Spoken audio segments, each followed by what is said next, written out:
Buenos días a todos y a todas.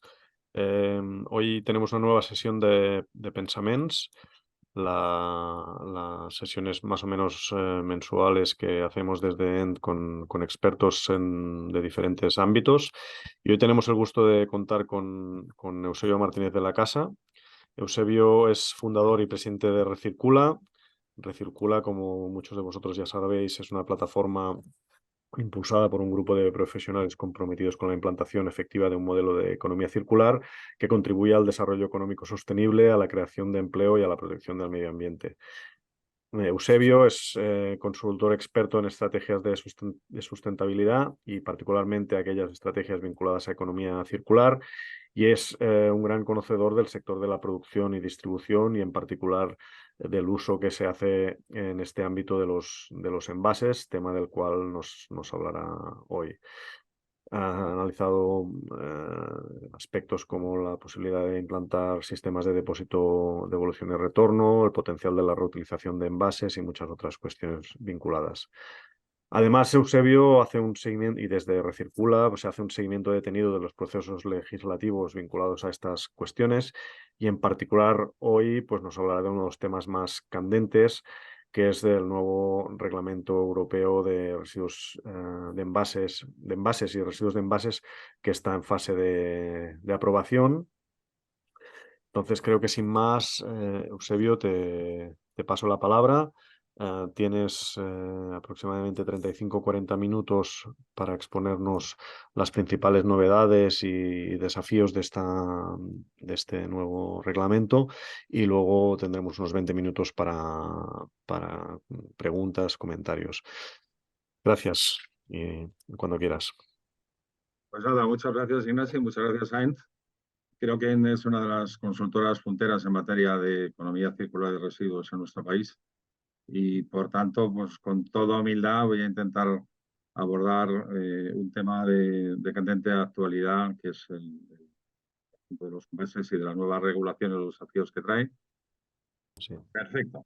Vale, pues pasada esta crisis del directo, que espero que no me hayas contestado, pretendo abordar desde dónde venimos, algunas cuestiones que no tienen que ver con los materiales, el por qué un reglamento y no una directiva, algunas cosas de los que han pasado y están pasando a lo largo de la tramitación, de cuáles son los contenidos y las ambiciones que tiene este reglamento, en los hitos más críticos en los que estamos y los que están por venir, y algunas de las cuestiones de debate más curiosas y para mí más potentes de las que se han desatado, y el papel muy relevante de la posición española en este semestre de presidencia europea y las que son mis humildes conclusiones para compartir con vosotras, con vosotros, y que nos puedan servir para ese diálogo de esos 20 minutos que espero no invadir. Vamos a empezar por el origen. Es que estamos en el 23, amigas, amigos, y esto empezó en el año 94. Ya en el año 94 Europa se planteó que había que hacer algo con los envases. España tardó 3 años en transponer la legislación que nos venía de la directiva del 94. Ya mucho más tarde, en el año 18, Europa se empezó a dar cuenta de que el plástico pues, era una cosa que había que gestionar, que era sin duda un material de unas posibilidades casi infinitas, pero que la gestión de los residuos de envases pues, suponían un problema mayúsculo, y hace la estrategia europea para el plástico en una economía circular. Dentro del paquete de economía circular, dentro del Green Deal, pues saca el paquete de 4 circulares en el 18, y una de ellas está dedicada a los envases, la 852, que España tarda solamente 3 añitos en transponer, lo cual da cierto vértigo. Pensar que la directiva 852 es de mayo del 18 y la transponemos el 27 de diciembre del año 22. Eh, los plásticos siguen siendo un problema, pero siguen siendo un problema sobre todo porque se abandonan de manera masiva en el medio ambiente, y eso lleva a que en un tiempo récord de menos de un año se hace una directiva para evitar ese impacto que tienen determinados productos de plástico. Uno de ellos, por ejemplo, las botellas, que se abandonan masivamente en el medio natural y marino y sale la directiva 2019-904, que España, una vez más, pues tarda en transponer, porque se transpone en dos vehículos legislativos, una la Ley de Residuos 722 de abril del año 22 y parcialmente también el Real Decreto de Envases de diciembre de ese mismo año. Conclusión, tenemos un problema con los residuos de envases. ¿Y por qué tenemos un problema con los residuos de envases? Porque tiene unas cifras mareantes. Pensemos que el 40% de todos los plásticos que se producen se destinan a envases. Pensar en la cantidad de petróleo. Si tradujéramos, si pensamos que un litro para hacer un kilo de PET son 2 litros de petróleo, pues pensar la cantidad de petróleo que va destinado a envases. O sea, nos estamos dedicando a movilidad sostenible, hay que quitar combustibles fósiles de la circulación, etcétera, pero no estamos dando cuenta de la cantidad de combustibles fósiles que están yendo a los envases que consumimos cada día en nuestros hogares o en la Horeca, etcétera, ¿no? Y es el 30% de los residuos municipales, que es el 45% de la basura marina. Y yo digo, ¿y quién mide eso?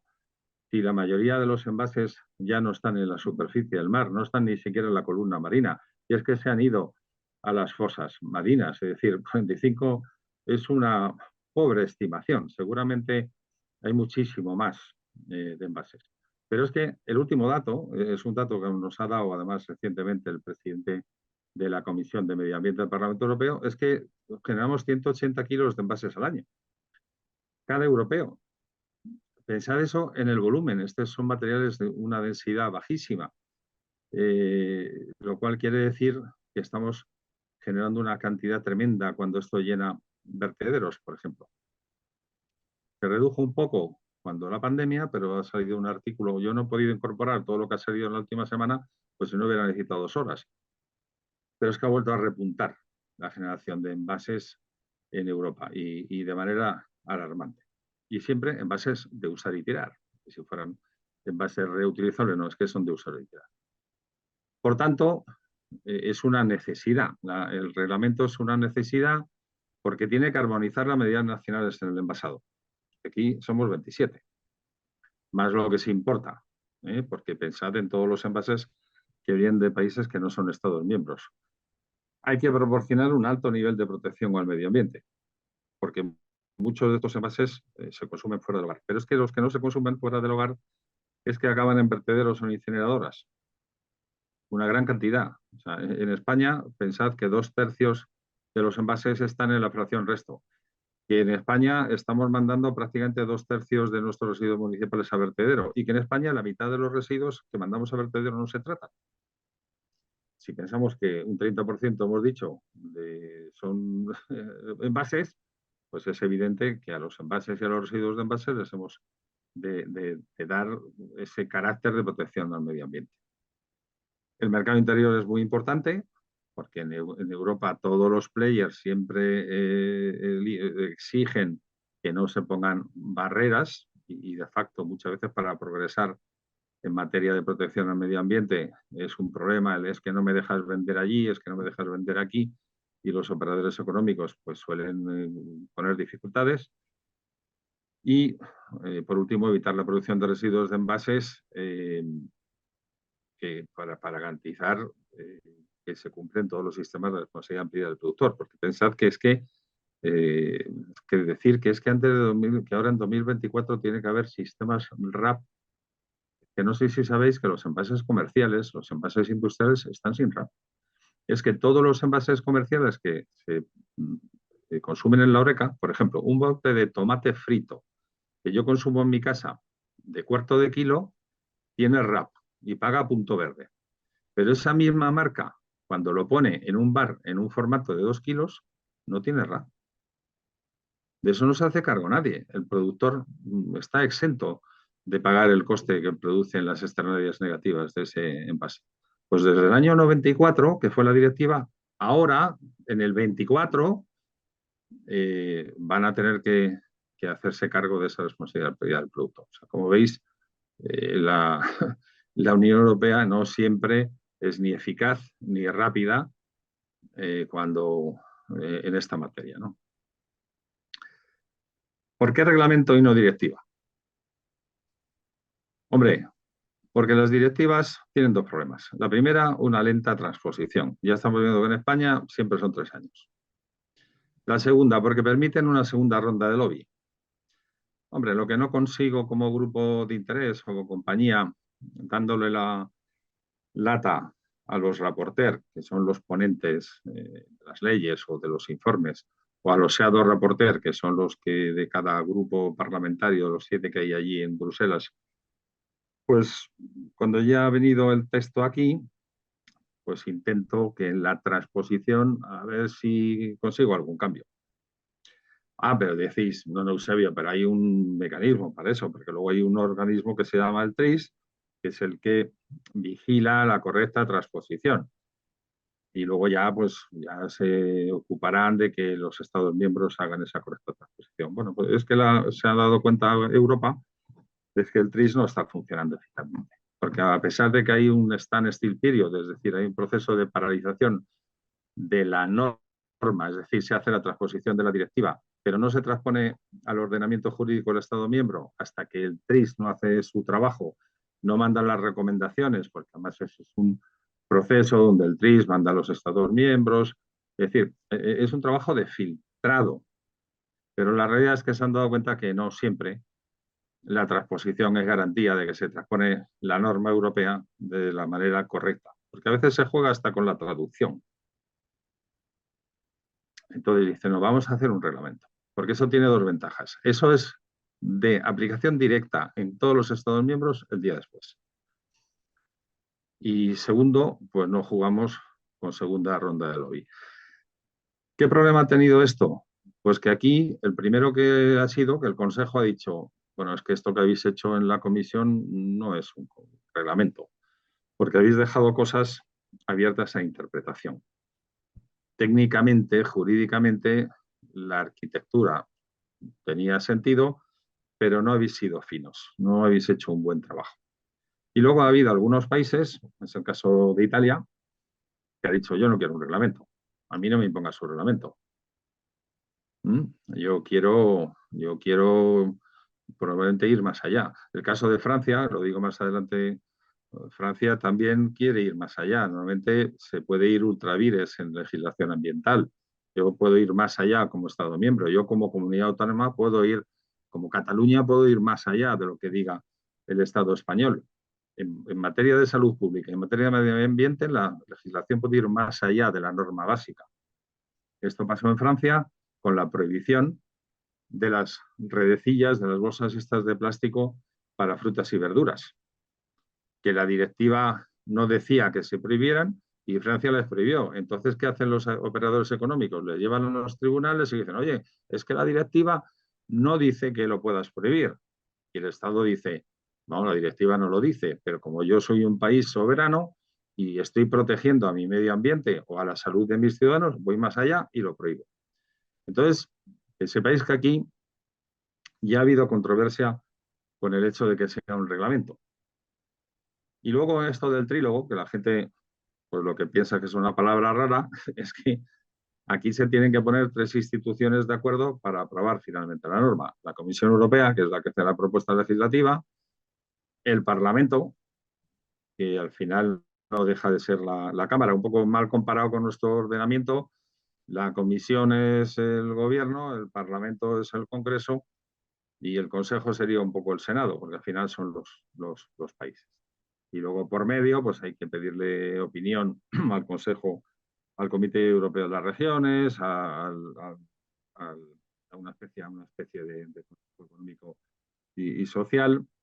Es decir, esto tiene una tramitación tremendamente compleja. Ha sido muy participativa.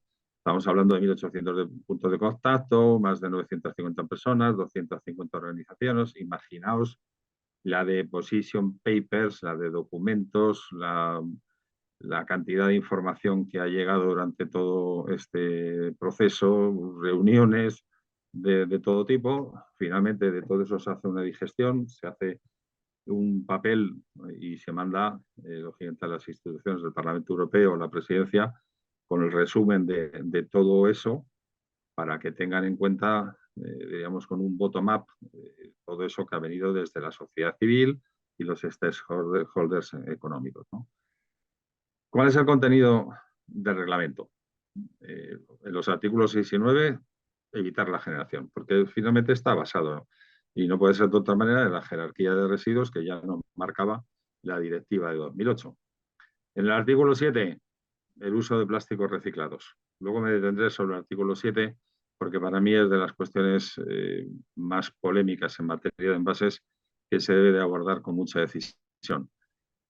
El tema de la reducción de los residuos de envases, la restricción de sobreenvasado, que está tanto en el artículo 22 como en el anexo 5, los criterios para el diseño del reciclado, las tasas mínimas de inclusión para el contenido de reciclado, los sistemas obligatorios de depósito para botellas de plástico y latas de aluminio, porque aquí va más allá de la 904, de la llamada SUP, la Directiva de Plásticos de un Solo Uso, e introduce las latas de aluminio, cosa que ya había hecho nuestro artículo 47 de Real Decreto de Envases, que ya había incorporado el sistema de depósito de devolución el llamado SDR en España, por acortar, había incorporado las latas y los envases de cartón. Bueno, aquí los envases de cartón se quedan fuera, pero sí entran las latas de aluminio en el artículo 44 de este reglamento. Y el etiquetado armonizado por los envases, que es muy necesario para proteger al consumidor y para ayudarle en una compra orientada y responsable. ¿Cuáles son las ambiciones? Porque hay muchas. Yo dije cuando leí la primera vez la propuesta de noviembre del 22 de la Comisión y cuando he participado en varios grupos de trabajo, parecía muy ambiciosa. Bueno, qué bien que solamente, bueno, pensad que no habíamos aprobado nosotros la 852 y ya se estaba revisando. Y qué gusto da, ¿no? Que viene una norma ambiciosa desde Europa y además viene el reglamento y uno veía reducir embalaje innecesario. Pues a ver si lo conseguimos. Venta a granel. Y uno ve venta a granel y empieza a ver supermercados en Portugal que empiezan a tener corners donde uno puede ir a comprar champú y cosas de higiene personal con el recharge, con la recarga y cosas para por ejemplo, el pienso para mi perro. Y dices, anda, pues a lo mejor resulta que eso que es una ambición, hay operadores económicos como que empiezan a verlo como una oportunidad de vender de una manera nueva a consumidores que estamos concienciados también en una compra diferente, ¿no? La reutilización como una forma de luchar contra lo totalmente desechable. Un challenge tremendo para la hostelería organizada, que es todo el tema de las vajillas reutilizables. Y luego os voy a poner un caso paradigmático. Aquí de repente lo que llevan haciendo nuestros 350.000 bares en España cada día, pues este reglamento pretende que lo hagan otro tipo de cadenas de comida rápida.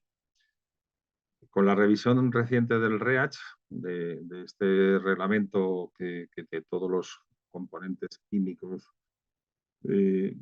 pues de una vez por todas empezar a prohibir cosas que están incorporadas a los envases y que se sabe que son disruptores endocrinos, que pueden ser cancerígenos, etcétera, pues sonará a todos y a todas el bisfenol A, porque es uno de los más conocidos y que ya en nuestra tramitación de la ley de residuos fue motivo estaba en el texto inicial, se tumbó mediante una enmienda en el Congreso, luego se volvió a salvar en el Senado, luego se volvió a tumbar finalmente en el Congreso, luego se intentó meter en el Real Decreto de Envases, es decir, el bisfenol A, pues hay lobbies poderosísimos detrás de defender que se siga utilizando, ¿no? El tema de los sistemas de depósito de ámbito europeo, es decir, ambición hay muchísima. Por eso que hay mucha ambición, luego os diré las depresiones que ha habido, ¿no? El timeline de la aprobación, pues muy apretado, muy apretado. Esto empezó ya con Francia, realmente cuando se presenta el borrador de noviembre del 22 es con la República Checa, Coge el impulso Suecia, que lo hizo con mucha fuerza porque tienen una agenda ambiental potente. Nosotros ahora hemos cogido el relevo, luego dedicaré el final de mi presentación a hablar de la posición española y luego nos quedamos en manos de los belgas, que tienen que coger el testigo y llegar a meta, sabiendo que además tenemos elecciones en primavera del año que viene y que llega un momento que se disolverá el Parlamento Europeo y que estamos realmente pues apretados para llegar a que el reglamento se apruebe. Yo a día de hoy tengo confianza, pero no tengo todas conmigo de que finalmente esto no pudiera descarrilar. Porque normalmente hay muchos agentes económicos que juegan a eso de delay and derail. O sea, pues voy a ver si se alarga, sabiendo que cuando hay una frontera legislativa, pues a ver si hay suerte y descarrila y no se aprueba. Y si se aprueba, pues que se apruebe pues echándole al vino todo el agua que se pueda para que todas esas ambiciones queden diluidas. Vamos a las presiones. La última, esta me ha hecho gracia, es que esta es simpática. O sea, la última es que los del campo se han unido con los de la distribución. Los de las patatas y los de las naranjas se han unido con los de los supermercados y con los de los supermercados. Y no lo digo yo, lo dice Carlos Cuesta, un periodista conocido, el 4 de noviembre en el Libre Mercado. Ahora resulta que las grandes organizaciones agrarias se unen con las de los supermercados, como ACES o ANGET o ASEDAS, porque dicen cosas como que el nuevo reglamento de plásticos va a traer, perdón, no de plástico, de envases, pero bueno, para ellos de plásticos, porque utilizan, como sabéis, utilizan usan cajas de plástico de transporte y usan envases de plástico para fitosanitario. Es decir, el campo utiliza muchos envases de plástico. Va a tener, dice, consecuencias económicas letales para el campo. Esta es la última. Es que digo, hombre, este reglamento ya ha servido para algo. Ha servido para que el campo y, y los que les compran las patatas a unos precios de ruina se hayan unido. Bueno, vivir para ver. Presiones en positivo. EURIC, la Confederación Europea de Industrias de Reciclaje. Claro, estos están apuntando. Hay que poner objetivos obligatorios de contenido mínimo de reciclado, porque eso es una palanca para la industria del reciclado en Europa. Y luego voy a meter una puya con este tema del contenido reciclado, que es muy necesaria. Entonces, esta gente que saben que no hay material, que las plantas de reciclado, muchos recicladores están al borde de la desaparición, muchos han cerrado. En nuestro país cerraron docenas de recicladores de plásticos porque no hay material, porque tenemos un reciclaje de estadísticas y no tenemos una recogida separada que realmente nutra de materiales a los recicladores, ven una oportunidad en esto. Y luego otra cosa que les da miedo son la reserva de materiales. Porque ahora el material lo quieren todos. Por ejemplo, en un sistema de depósito de devolución y retorno, no SDR, los supermercados quieren la exclusividad del material. ¿Para qué? Para sus marcas blancas. Pero es que también quieren el operador del sistema, también lo quieren para ellos. Entonces, claro, los recicladores dicen, no, lo que queremos es libertad de acceso al material. Es decir, el tema del material también es importante para los operadores económicos. Y los Estados miembros, los que decía, pues hay Francia, que ha dicho qué tal, pero Francia está teniendo una posición muy negativa respecto de la reutilización, por ejemplo. Italia está teniendo una posición muy de pelear este reglamento desde el principio y querérselo cargar. O sea, hay Estados miembros que están con una posición refractaria. No me voy a extender más. Y este es para hacer un libro. Aquí llega McDonald's a pecho descubierto y hace una campaña fake de desinformación, una campaña vergonzante. Afirma cosas como en un evento con 80 asistentes, 80 testigos, y dice que la nueva ley de la UE solo puede empeorar el problema del deterioro ambiental. Pero es que luego salen con un estudio de ellos, por supuesto, y dice que el reglamento aumentará los residuos de envases de plástico hasta 1500% para la comida para llevar. Esto ha sido un escándalo en Europa. De hecho, ha tenido una contestación de prácticamente toda la sociedad civil, todas las entidades más importantes europeas diciendo, pero ustedes qué están diciendo? Claro, porque es que ellos no quieren ser como un bar. Yo voy a un bar y lavan todos mis cubiertos. Y ellos quieren seguir utilizando lo que utilizan. Y entonces se han atrevido a salir con su marca a hacer una payasada. Como el payaso suyo de McDonald's, que una payasada. Esto no se puede consentir. La sociedad civil y los gobernantes de nuestros países, y desde luego los que están en Bruselas, no pueden consentir que una compañía salga a defender sus intereses particulares. Lo pueden hacer, es legítimo, ellos sabrán, luego la gente también será libre de ir a sus restaurantes a comer o no, yo en eso no me meto. Pero de luego lo que sí hay que resistir estas presiones. Porque pensar cómo son las presiones, que a una compañía tan afamada como esta es capaz de hacer una campaña propia. Igual es que no consiguió que ningún grupo de interés defendiera una campaña como tal y han sido ellos propios los que se han atrevido a hacerla. Lo del cartón versus plástico, esto sí que es de tesis doctoral. Porque ¿qué le pasa al sector del cartón? Que no quiere reuse, porque el cartón no es de reuse. El cartón es one way. ¿Y qué ocurre? Que cuando se presenta la reutilización como uno de los grandes drivers de este reglamento, pues se presentan, por ejemplo, soluciones de reuse. En la Reuse Conference de Bruselas, a la que yo asistí hace unos meses, se presentan, por ejemplo, soluciones para el mundo de las flores y de las plantas en los viveros, en los que, a esos que vamos un sábado o un domingo a comprar plantas para nuestra casa, donde todas esas plantas llegan a los viveros en unas cajas de cartón que son desechables. Y ya empieza a haber players, estos coolers, que tienen cajas para que eso vaya en unas cajas de plástico que tienen N rotaciones. Bueno, pues aquí estos salen afirmando que el mercado se verá obligado a producir muchos más envases de plástico. No, eso no es verdad. Sustituirán un envase de cartón por uno de plástico, pero ese de plástico, siendo reutilizable, ahorrará N de un solo uso de cartón.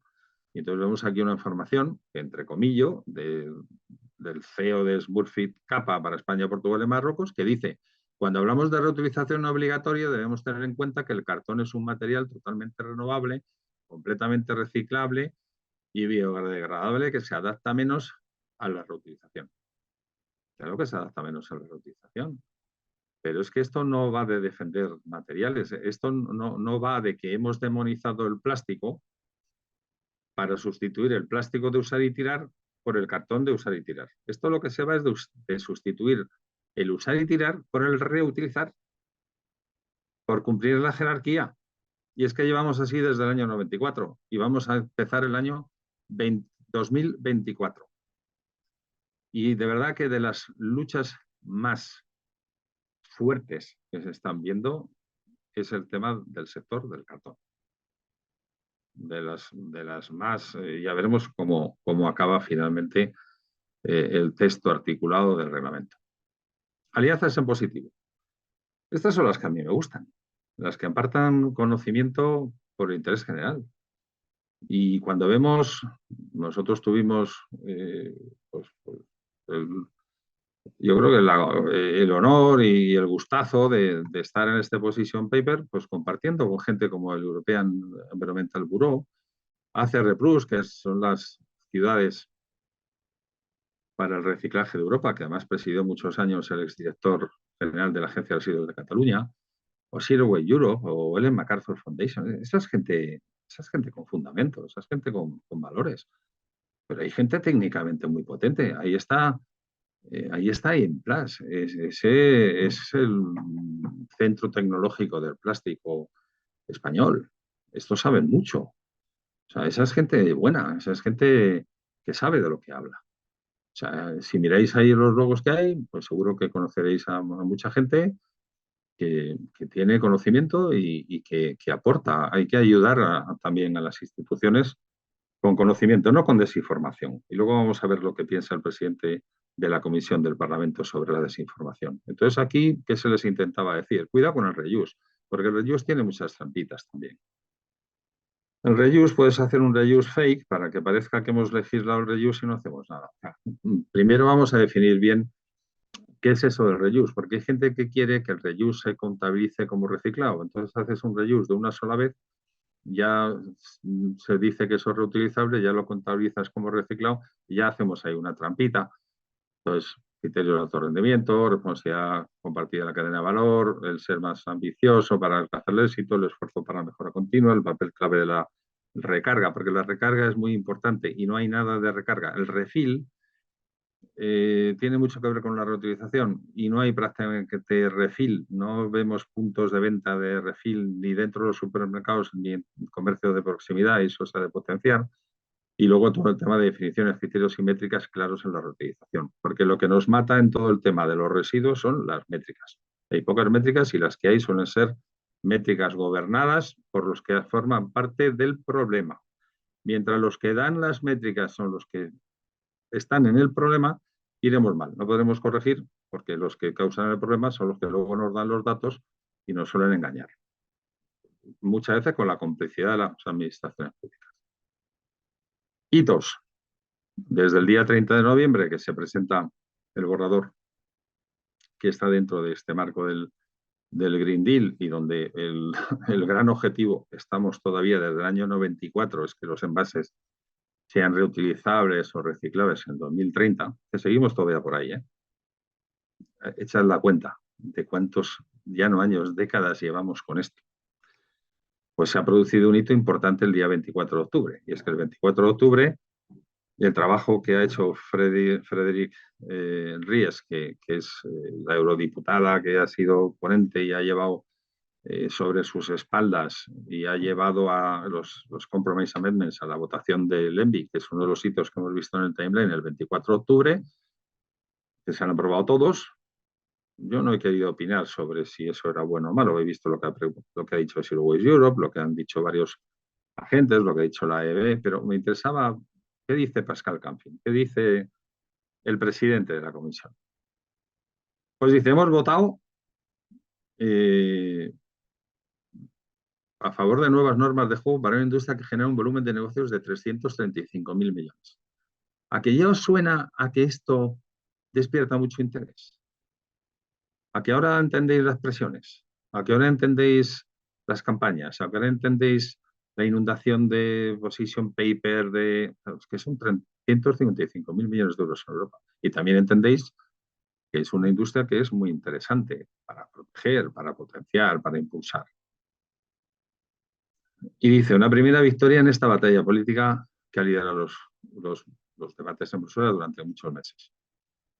Y está orgulloso de haber logrado resistir la presión de ciertos grupos de presión, no les llama de interés, que no se han alejado de nada y llevan meses inundando los buzones de los responsables políticos europeos. Los buzones, porque antes tú podías ir a los europarlamentarios a darles en mano y ya de eso, como vieron que era horrible, ahora son unos buzones y lo tienes que dejar en un buzón.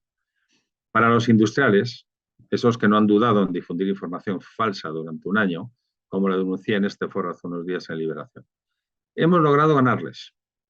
Y esta es una buena noticia para el interés general y para todas las empresas que están a nuestro lado en la lucha por una economía más sobre y circular. Y me alegra ver que él distingue las empresas que están en la solución de aquellas que siguen intentando perpetuar el problema. Y, por supuesto, dice el próximo hito es la votación en el Pleno, que estará entre el 23 y el 26 de noviembre, donde se reanuda la batalla. Él es consciente de que las espadas siguen en alto, ¿no? Se produjo, por otra parte, un hito importante el día 31 de octubre, que fue el Working Group del Consejo, donde España, que preside el Consejo, llevó una propuesta de texto. Y yo he cogido solamente un ejemplo para que se vea cuál es la posición española y que es una posición española ambiciosa. Y he cogido un ejemplo que no es un ejemplo al azar. Aquí se ve una rebaja de ambición y una resistencia a la rebaja de ambición.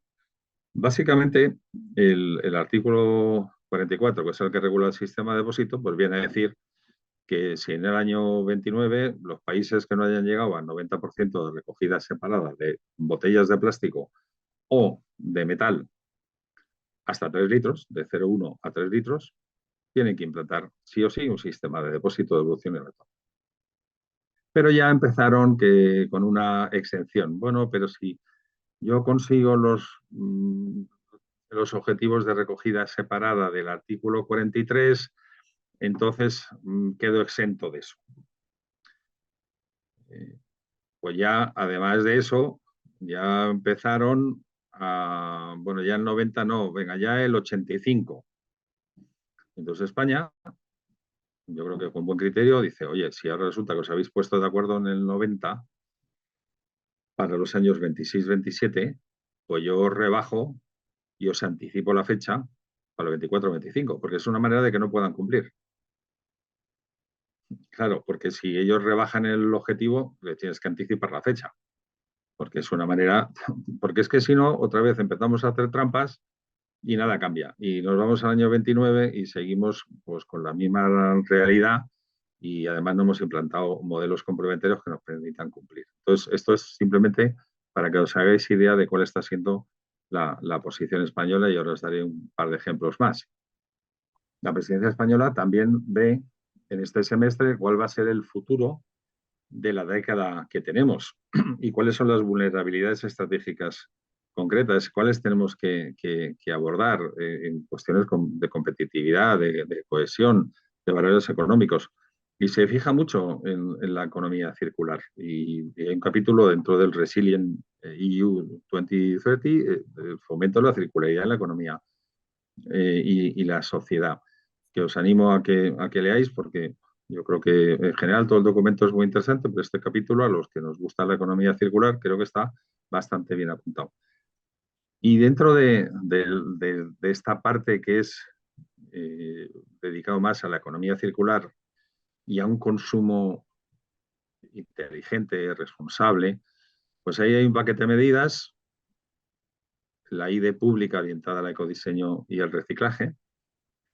Ojo con el ecodiseño, que yo siempre digo que es con eco todavía de economía más que con eco de ecología. Y está bien que sea con eco de economía, pero a ver si empezamos a ver que el ecodiseño realmente tenga un buen impacto ambiental y social y no solo un buen impacto en el bottom line de las empresas, ¿no? Cuentas ambiciosas de recogida de residuos y reciclaje. Ahí yo me diría, vale, pero unas métricas que nos digan la verdad de lo que se recoge y de lo que se recicla. La modernización de los procesos productivos, la implantación de esquemas de recuperación de materiales con sistemas como como el SDR, y luego orienta temas como etiquetas que transparenten la reparabilidad y todo lo que tiene que ver con preferencias de consumo hacia productos circulares. Pero ¿cuál es el challenge de España?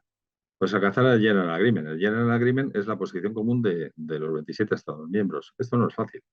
Pues yo os he dicho que hay algunos rebeldes que no quieren el reglamento, algunos que van a velocidades diferentes, algunos que lo quieren diluir y luego encima aquí sobre España, al principio del semestre europeo, creo que de manera injusta se pusieron.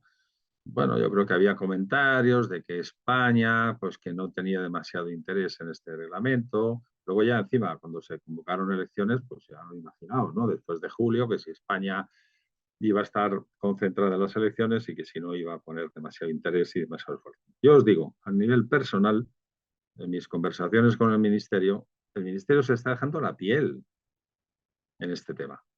Está trabajando muchísimo.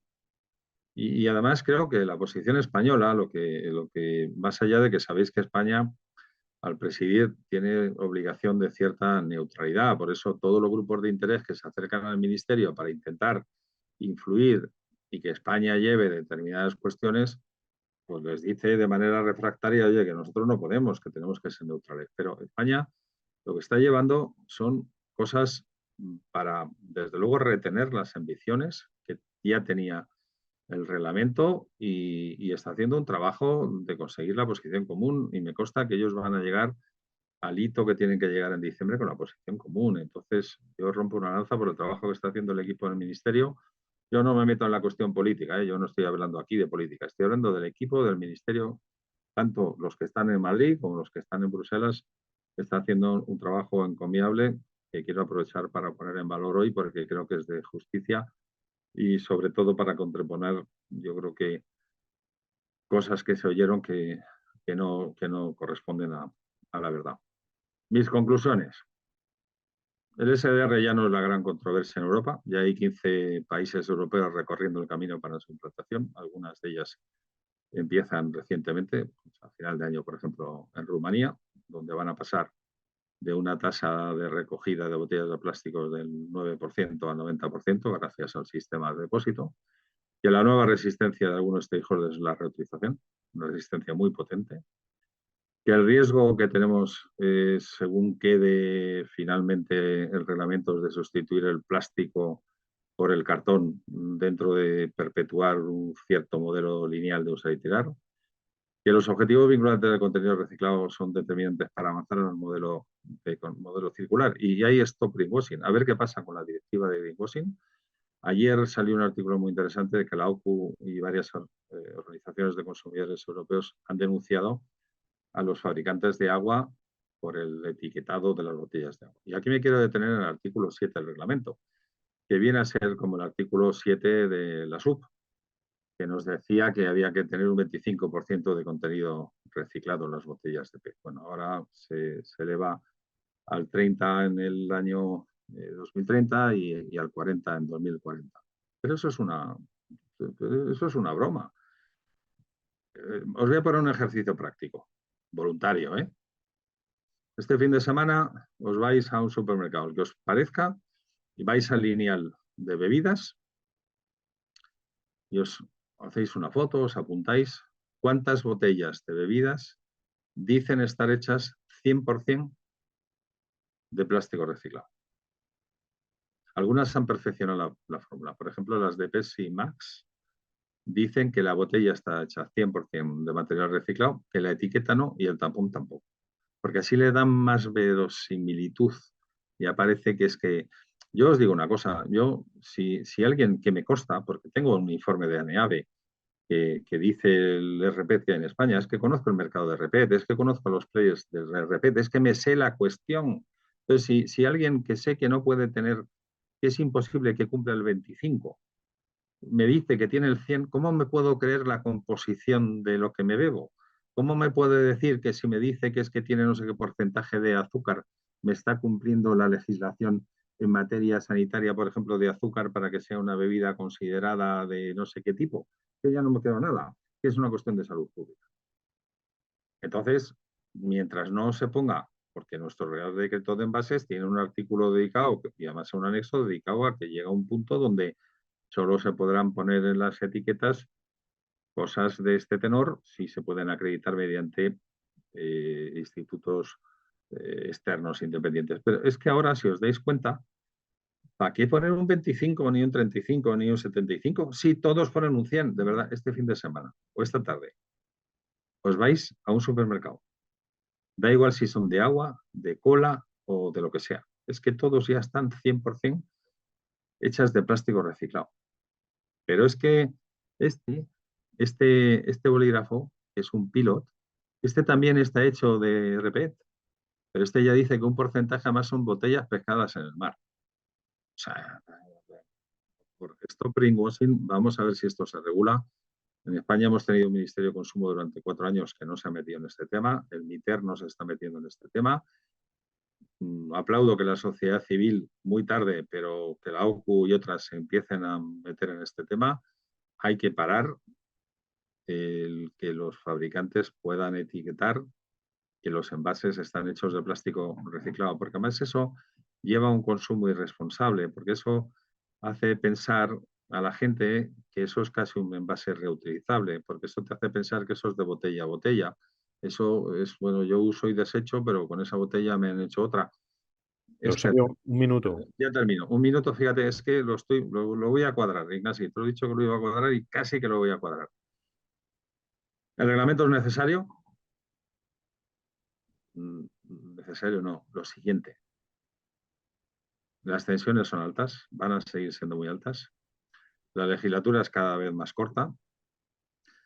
Y por último, pues como os decía al principio, ojalá podamos vernos en primavera, porque eso querrá decir que primero no ha sido insoportable, que todavía habrá desde END ganas de invitarme y por parte de vosotras y vosotros, pues todavía pues otra media hora para poder estar juntos. Pero sobre todo, y ya bromas aparte, el que tengamos un reglamento. Pero también os digo, si el reglamento va a ser malo, si el reglamento va a ser una oportunidad perdida, si el reglamento se va a empezar va a sufrir recortes por aquí y por allá, y pues a lo mejor es mejor que no lo aprueben. Pero por otra parte tengo un temor. Cuando vemos lo que ha hecho la administración de Sunak en UK, estamos viendo una cierta regresión en materia de ambición ambiental a nivel planetaria y a nivel europeo también. Entonces, igual me contradigo a mí mismo y digo, pues igual tiene que salir el reglamento, aunque no sea idéntico a cómo salió, pero si Canfin no está descontento con lo que ha pasado el día 24 y sacamos un reglamento decente, pues igual es mejor que no sacarlo, porque a lo mejor si no nos montamos en este autobús, es que, es que la línea de autobuses para de fluir. O sea que a partir de ahora iniciamos el diálogo y a vuestra disposición. Dejo de compartir si os parece bien. Perfecto, Eusebio, muchas gracias por tu excelente presentación y abrimos una rueda de palabras. Por favor, quien quiera intervenir, que levante la mano en digamos, en el Zoom, ¿no? Dentro de reacciones hay esta opción y os paso la palabra.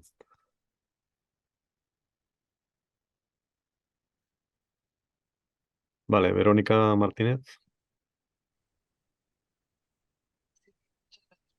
Súper No interesante. te escuchamos prácticamente, Ay, Verónica. ahora mejor, ¿no? Sí. Bueno, primero gracias por la presentación, que es súper interesante todo lo que has dicho. Y yo te quería preguntar sobre el papel y sobre las medidas que incluye el reglamento sobre las BRICS, ¿no? O sea, que no se incluyan en el SDR, como tampoco en el Real Decreto de Envases español tampoco tienen, ¿no? No está con el impuesto del plástico. Hay muchas medidas que no les afecta. ¿Y por qué? ¿Sabes? O sea, es un resultado de las presiones del sector, porque, por ejemplo, yo vi que en Dinamarca se estaba considerando meter el BRIC en el SDR danés que funciona desde hace muchos años, ¿no? No puede ser una medida que se implante en el SDR, o sea, que un material que se incluya en el SDR y que el reglamento lo obligue a ello. Si os parece, recogemos alguna intervención más y las agrupamos. César Sánchez.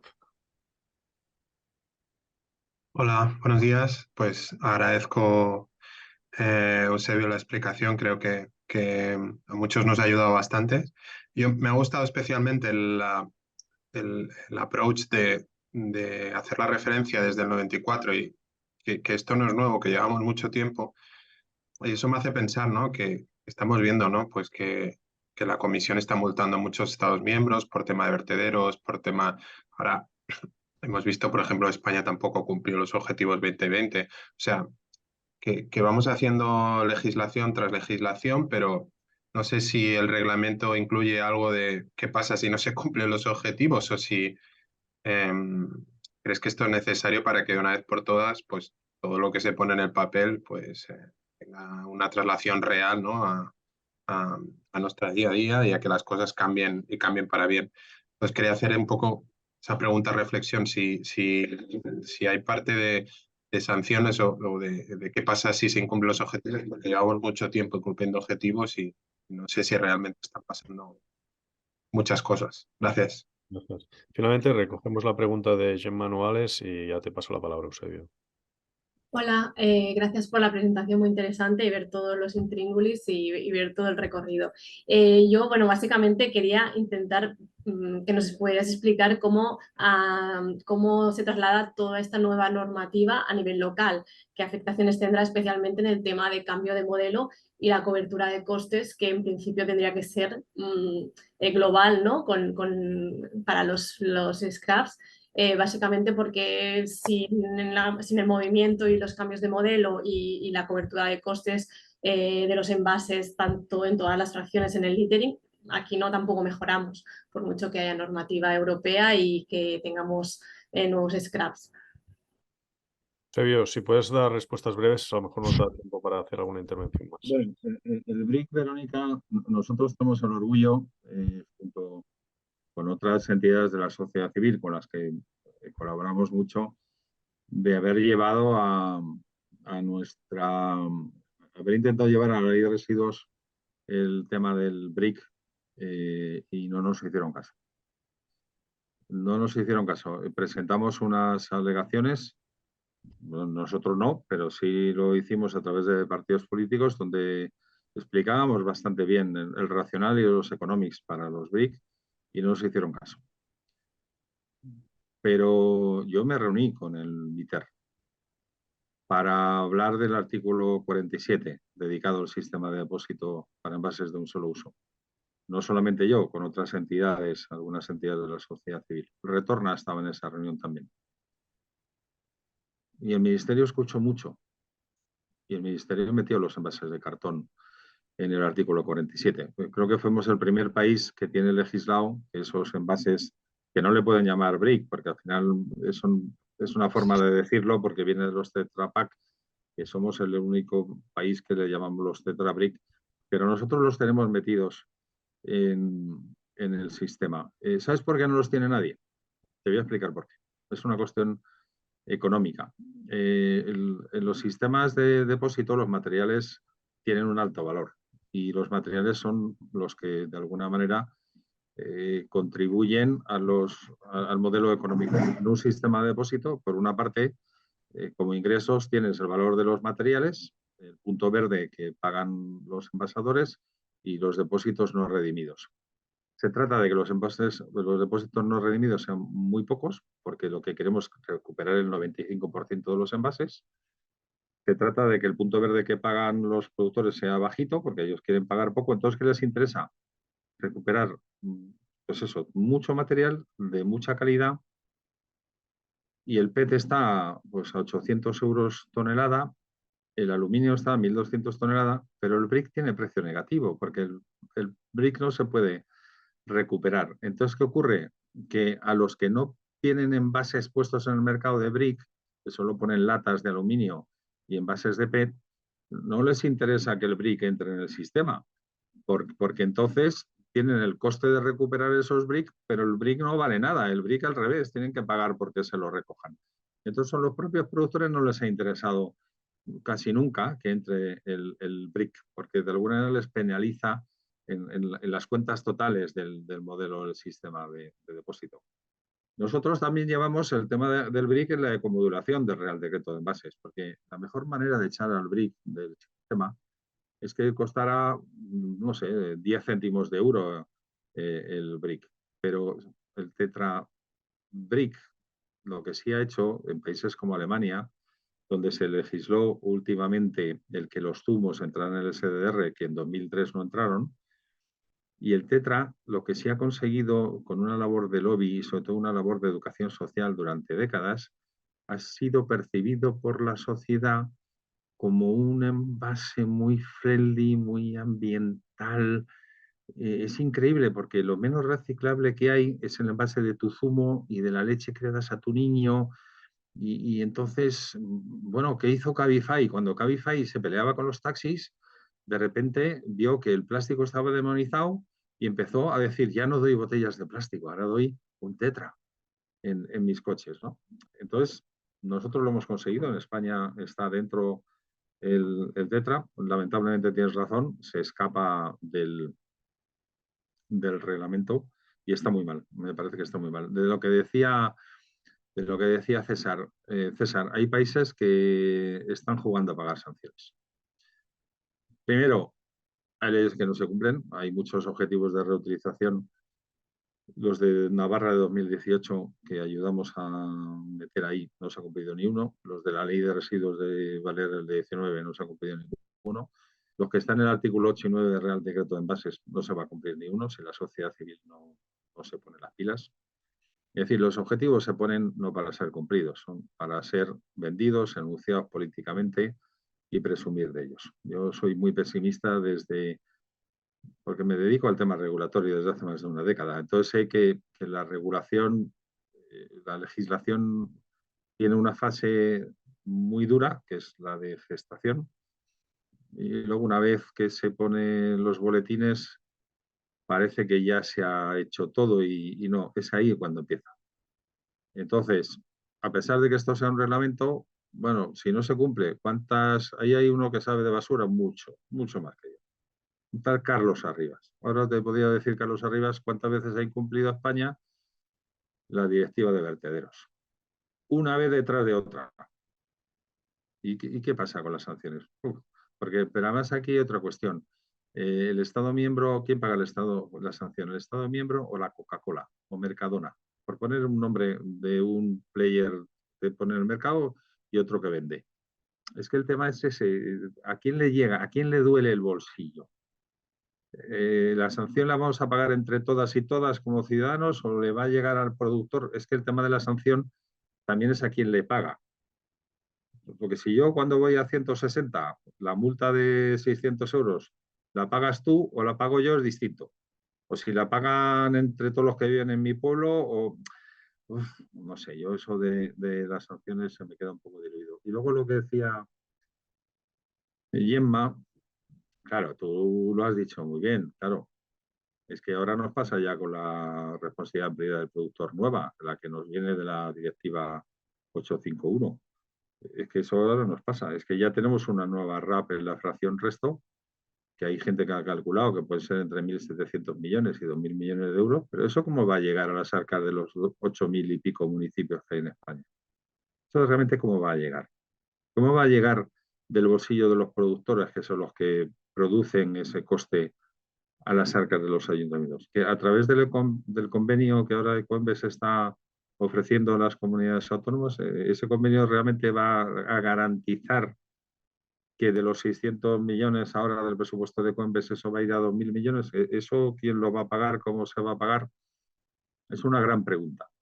Esta es una gran pregunta.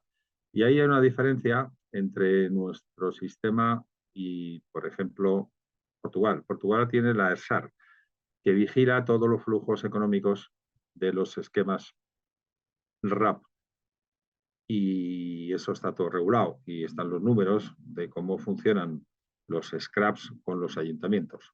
Y hay una agencia en Francia que es la ADEM que controla los 25 scraps. Pero amiga mía, en España no tenemos eso. En España tenemos un registro de productores que es una página web, cuando en algunos sitios de Europa hay un edificio entero lleno de funcionarios, y nosotros no tenemos una agencia que vaya a controlar a los scraps. Y ten en cuenta que yo no sé cuántos van a registrarse ya con lo de los envases comerciales, industriales y tal, pero están saliendo como los champiñones. Y no hay una agencia encima de eso, y algunos están registrando en el MITER, pero otros están registrando en Castilla-La Mancha. O sea, nulo control. Vamos a seguir no solo con un magma de cifras estadísticas, sino, Gemma, vamos a estar también con un tema de magma de pagos, de puntos verdes. ¿Quién va a controlar realmente que se está pagando el coste de los residuos generados? Es que hay que ponerle ahí encima una agencia del gobierno que controle todo eso.